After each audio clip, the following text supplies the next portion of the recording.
Well, welcome back to the channel. Today's video is really short and sweet. The airbox on my wife's Macan, the foam inside of it's kind of falling apart, so I'm going to clean that up, and I'm going to take this as an opportunity to show you how to get the airbox apart on these Macans. So here's the problem. Here's a real simple cell phone video of the foam down inside this airbox. It's falling apart and falling down into the bottom of the air intake. So we're going to take this apart and vacuum this out. So the first thing we have to do is remove these 5. One there, one right inside there, one there, and one there. They're Torx bolts.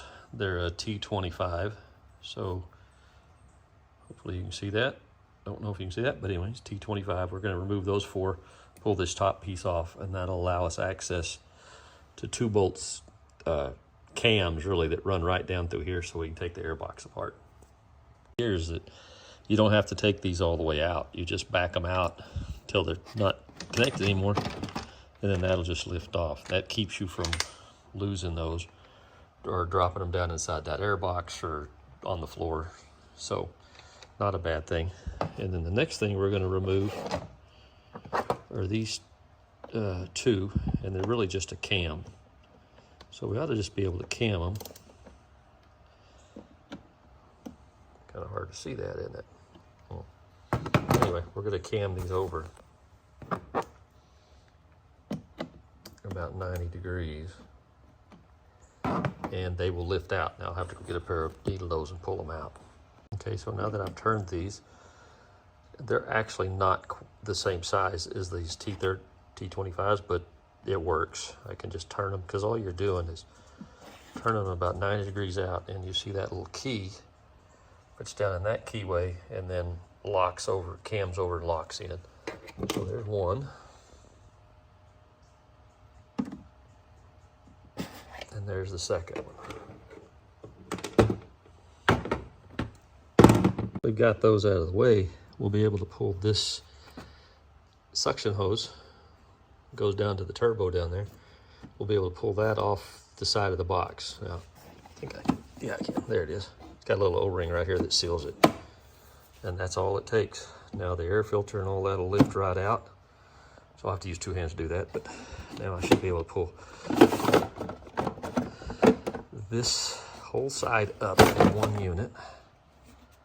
And it has just, it slides right there. And then the O-ring.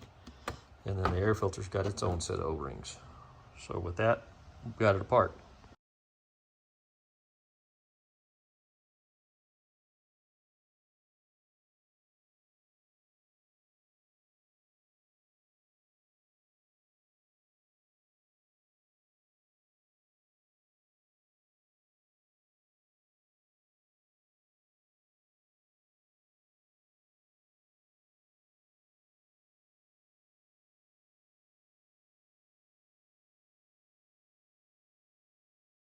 And now I've got the airbox all cleaned out, so not a problem.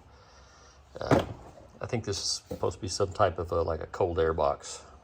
So it had that in there, I think, just to keep the heat from leaking into the airbox, but it's going to be good enough for what we're doing. She's not running around town racing everybody.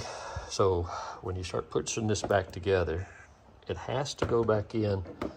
You have to put the air filter, which is a new air filter I put on a while back, but you take this outer piece that slipped in there, and it all has to go back in together. See, it's got these tongue and groove, this thing here, and that fits together just like that with the O-ring set up right there.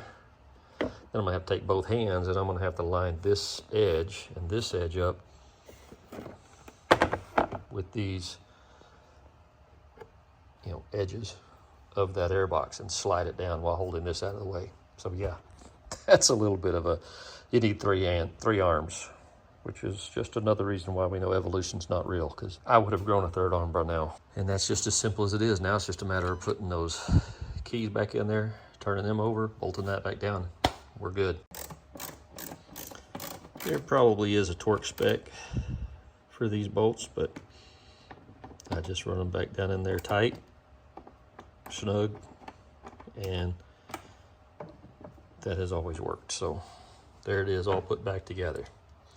Anyway, that's getting the airbox apart, replacing the air filter, or cleaning it out. And I think that all takes care of that problem. So maybe stay tuned for future videos. We'll see what else we have to work on.